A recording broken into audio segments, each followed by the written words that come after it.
Le phénomène des sargasses touche la Grande Caraïbe et plus singulièrement chez nous, toute la côte du sud, du sud-est de nos territoires. Alors comme exemple, on peut prendre de Capesterre-Belle-Eau jusqu'à la Désirade en passant par la côte des Saintes-Terre-de-Haut, Terre-de-Bas. Donc en gros, ça concerne à peu près sur les 32 communes de la Guadeloupe, 12 communes à peu près, peut-être plus d'un tiers. Et donc, c'est un phénomène aujourd'hui qui cause une nuisance énorme pour nos populations, bien sûr. Je vais l'expliquer s'agissant du côté sanitaire, de la santé de nos populations, mais aussi de l'économie et de notre environnement pur, c'est-à-dire les coraux qui sont menacés à cause des sargasses.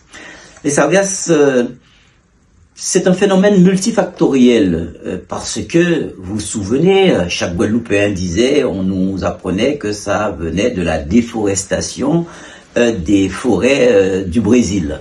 Mais pas que, puisque les sargasses, c'est un phénomène, je le répète, multifactionnel. C'est dû d'abord à l'élévation de la température de l'océan, plus de 2 degrés, à une modification de la courantologie, puisqu'il y a une accélération des courants en mer, et puis sur les nutriments, tout ce qui est jeté dans l'océan, mais aussi sur ce qui concerne la nouvelle mer des sargasses depuis l'arrivée de ce phénomène que l'on connaît, qui ne date pas d'aujourd'hui, depuis Christophe Colomb sur son fameux bateau la Santa Maria dans les îles des Bermudes.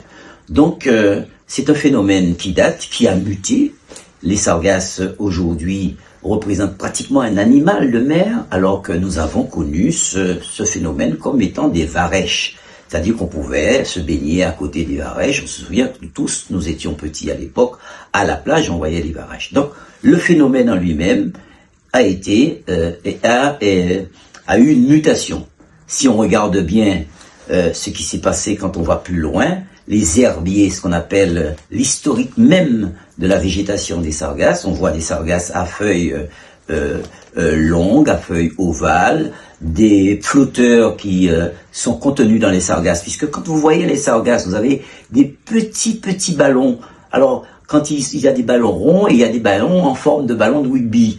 Et donc, ce sont les flotteurs. Il suffit de casser ces flotteurs et vous verrez que les sargasses comment dirais-je, rentre au fond de la mer. Donc par conséquent, c'est un phénomène qui mute et qui cause des dégâts aujourd'hui. Je vous dirai tout à l'heure ce qu'il en est en forme de nuisance sur la santé, mais aussi de perspective. Et pourquoi j'ai choisi de porter une proposition de loi pour éviter un désastre sanitaire demain pour notre pays. Nous savons tous que pour régler ce problème des sargasses, qui a été reconnu comme un phénomène international, il faut que l'approche soit internationale.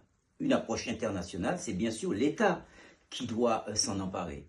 Aujourd'hui, la responsabilité des sargasses, quand nous avons l'échouement sur nos côtes, sur le rivage, c'est de la responsabilité des communes.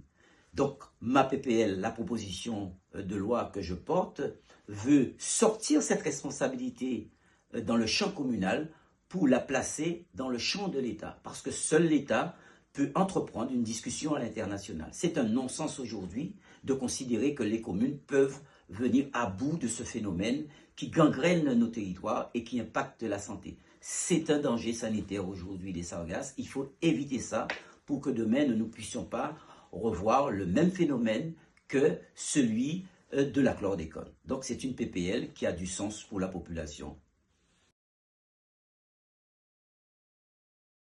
Oui, j'ai une mission à l'international, une mission qui m'avait été confiée par le Premier ministre Édouard Philippe en 2018, ce qui m'a permis d'aller dans pratiquement tous les pays de la Caraïbe et notamment au Mexique.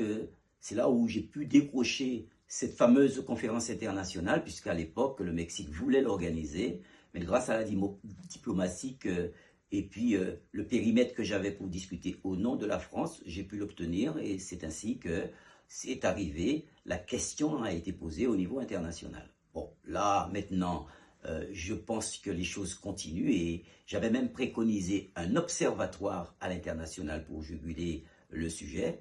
C'est pour cette raison, une fois posé le principe de l'internationalisation du sujet qu'il fallait prévoir une PPL, une proposition de loi, pour enlever cette antinomie qui consistait à donner la responsabilité à une commune, puisque vous savez, les déchets sont de la responsabilité des communes. Et donc la PPL le top vient pour enlever cette responsabilité et la placer au niveau de l'État.